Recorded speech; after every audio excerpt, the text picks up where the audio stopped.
Next on the list is pizza bagels. Open-faced pizza workers. Sorry. It's that. So, first things first, we are going to dice an onion. So what you're gonna, again, a disclaimer. Parents, if you do not feel comfortable with your kids cutting up an onion, do it yourself. And kids, if you do not feel comfortable cutting up an onion yourself, get your parent to do it. I cannot stress that enough. Question: how much of this onion am I dicing? The whole thing. The whole thing? The whole thing. I'm gonna start by cutting it In half. in half. I'm gonna cut off the ends. Just don't forget to peel your onion at the start of this. All right. Fully peeled or?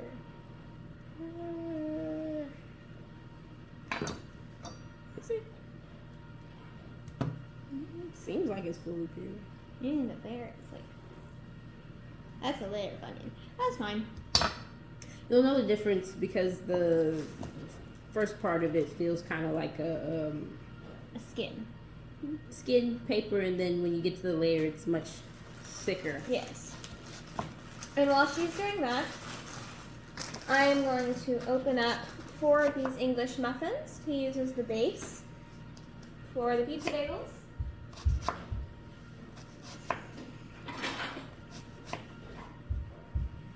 You can cut them up however you like. It doesn't really matter. But make sure you try to get it as even as possible.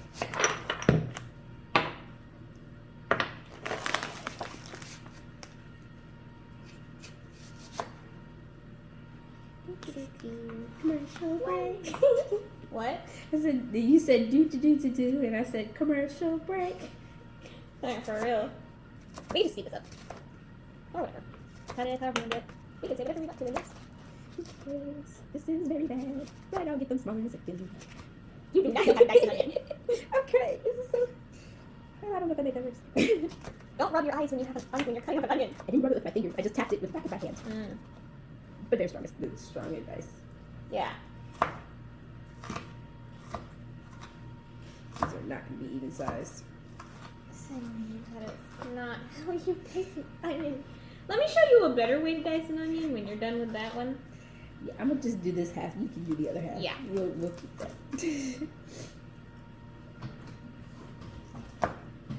Yeah, this is trash.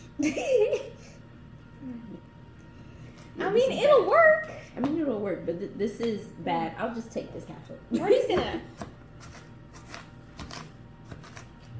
really quickly.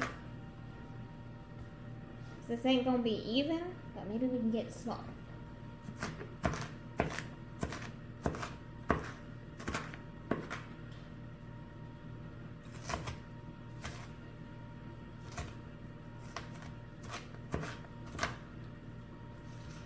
Do not dice an onion that way.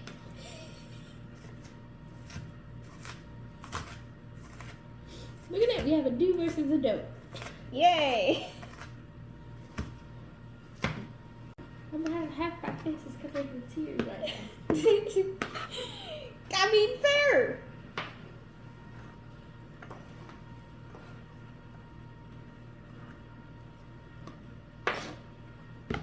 Alright, now let me show you how to actually dice an onion. You're gonna want to cut it, but don't cut it all the way down. So just like that, but always leave a little bit of the onion on. So keep it intact. I'm probably doing this slightly wrong, but hey. So far it's better than me, so we'll take it. I know if my mom saw me cutting an onion like this, she'd be like, "What are you doing?" And you're gonna want to cut it in like this. Again, don't go all the way through. Or you can, like that. It just... This isn't going perfectly, but it's going. Yeah, I just cut out part of it. Whatever. All right. Now, I'm gonna have half my face is covered in tears right now. Alright, now let me show you how to actually dice an onion. You're gonna want to cut it, but don't cut it all the way down. So just like that, but always leave a little bit of the onion on. Alright, don't really do it like this either. But hey. It's kind of semi-working.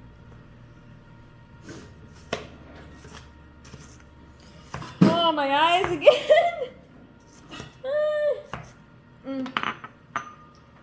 No, I can't. Use your sleeves. I can't see. I'm crying. Where's the thing? That is the defense mechanism of an onion. Just as peppers are supposed to be spicy to ward off prey, onions make you cry as you cut into them, or I guess bite into them. Yeah, I'm just gonna put that aside. See? Nice and uniformish.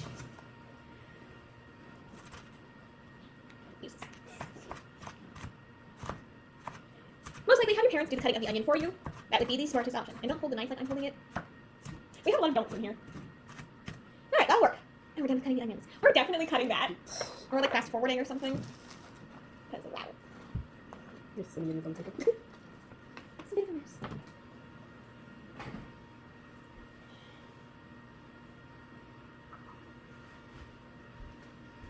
Okay. Now comes the fun part. You get to cook the meat, I think. Oh, my eyes! I can't! Ah!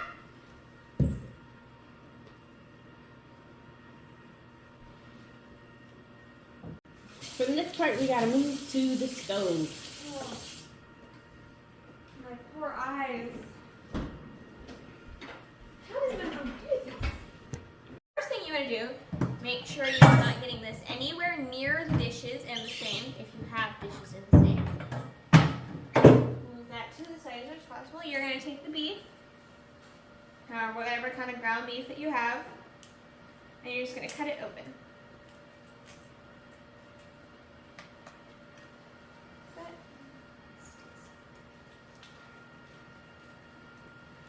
I prefer to go all the way around except for on one corner. Do it however you like, however your package wants you to do it. And you're going to open it up, make sure there's no blood. Just squeeze that out. And we're going to leave that there for now. Because I forgot to cook the onions first. Ah! Don't do that!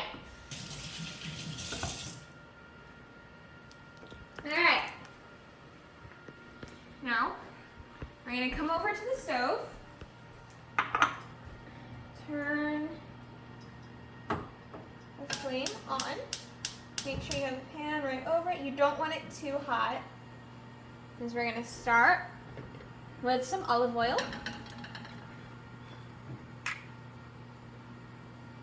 Pour. You can just eyeball this, just pour it straight in the pan. And you don't want too much, do not cover the pan. Just like a teaspoon is enough. Grab this. Spatula. Spatula, you can use a wooden one or a plastic one. I prefer wooden, that's just me. And once the oil is hot enough, and once the flame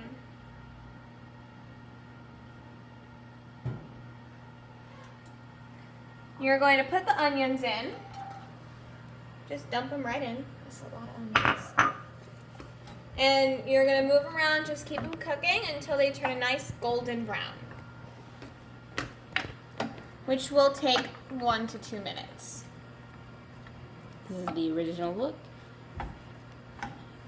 And in a second, you'll see them golden brown. How's it going in here?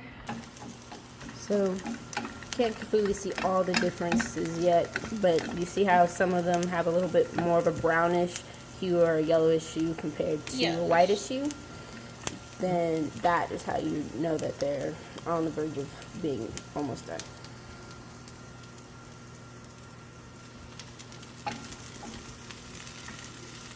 And the little brown spots that you see here and here, it's just a little bit of residue skin that was just on a layer of the onion. If you see some of those, don't freak out, it's fine. But you can see now how some of the onions are starting to turn brown. And keep the heat on like medium-low. That way they don't cook too fast, but adjust as needed throughout the process. Alright, so now that they're starting to turn a golden brown, we are going to grab the meat. Don't leave it in the sink. Just open the meat whenever you're about to put them in. Just gonna open it up and pop it right in. Now, I turn the heat down, throw that away. And you're going to want to break up the meat, depending on how you do it, but it's going to need to be broken up either way. You're going to break up the meat as it cooks. Get it? I'm not going to turn down anymore. Looks like cooking fast.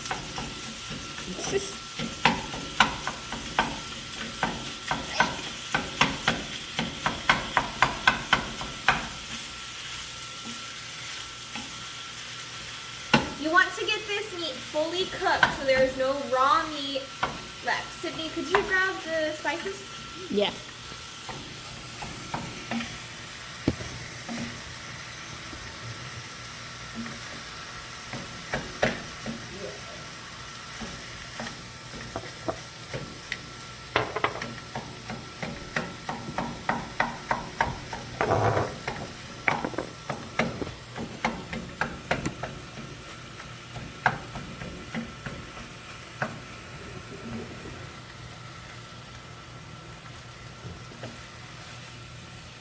We have Himalayan pink salt, which you can just use regular kosher salt.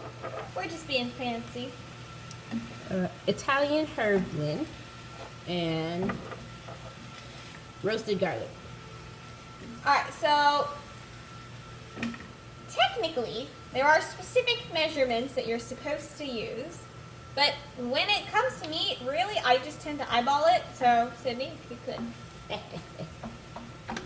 You just taste it afterwards, see if Yeah. it needs anything. Just sprinkle it on while it's cooking. That's not need more.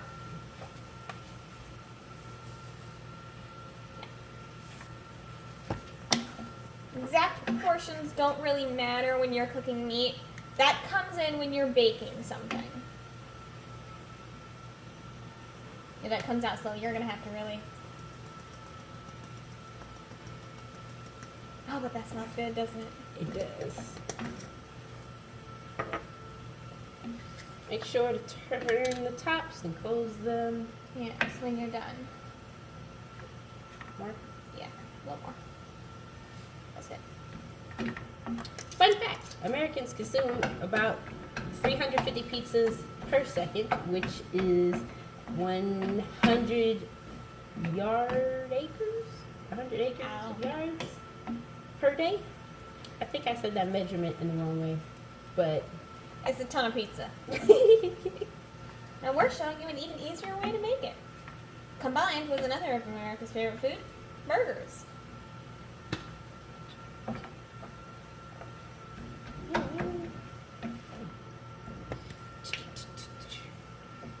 Okay, as the meat starts to break up and brown, just keep mixing it around until there's no more pink. You do not want any pink or any red left in the meat, or you will get sick from eating it.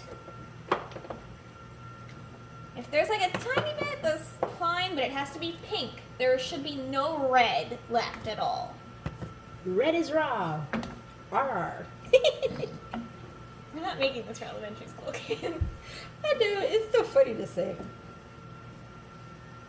You want?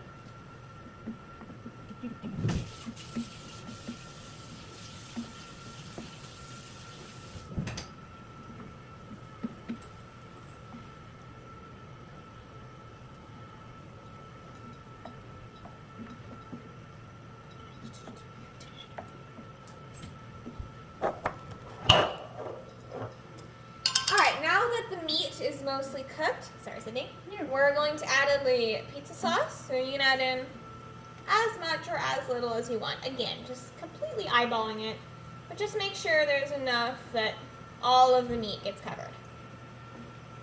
You can use the liquid, you can use the chunky. You can use whatever you want. And feel free to taste test as you go.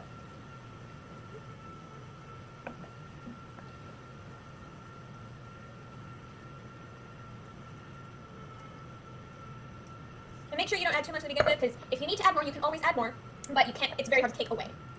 So this is nice. Well, that's just a little, it's gonna kick. It's good now.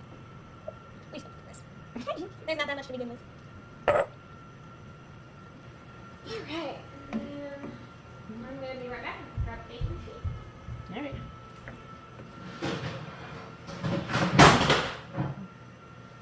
These will be. Hear that?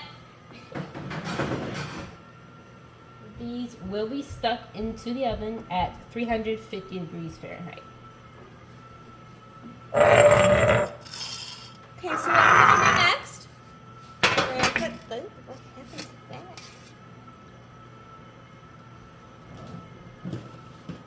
We're going to put down some parchment paper on top of a baking sheet.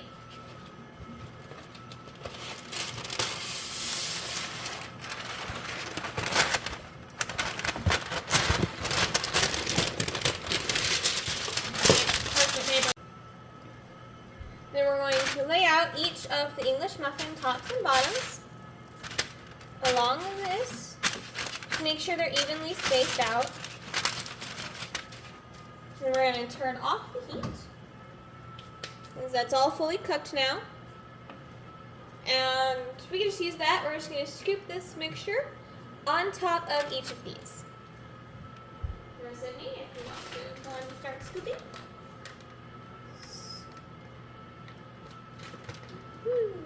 I miss part of the bread.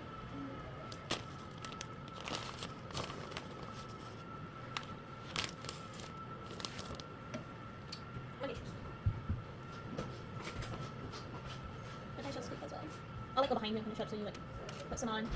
Finish it off. And we can do the same thing for each other.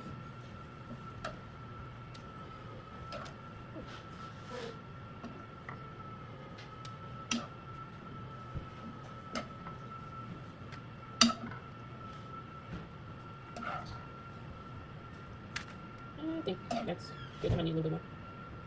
What is that? Woo! Alright.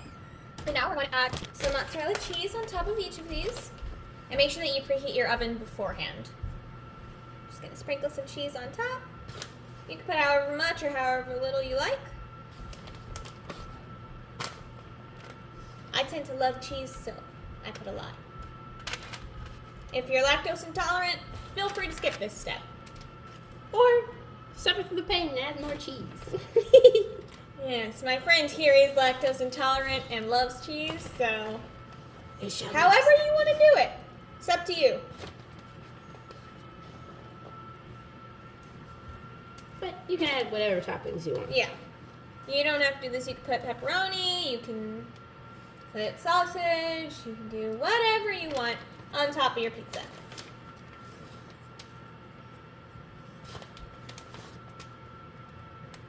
There. Now this one needs a little more. For this next step, have your parents help you with this because this can get hot. We're going to take these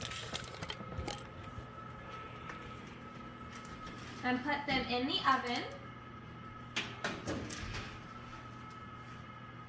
They're only going to be in there for about 2 to 3 minutes, so just set a timer and clean up while you wait. All right, the 2 minutes are up. And it's time to check. Perfect. See the cheese all nice and melted. We're going to just put that right there.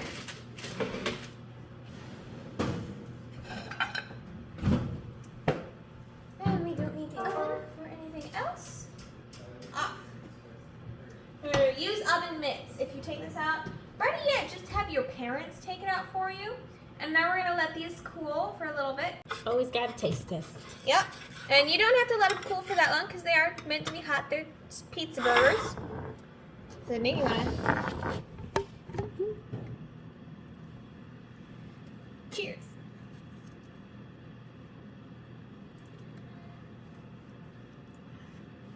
Delicious.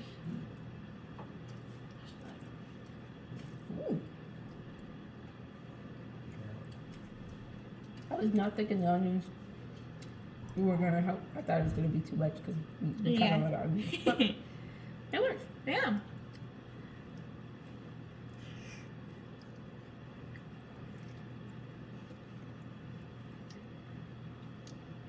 And that is how you make open-faced pizza burgers.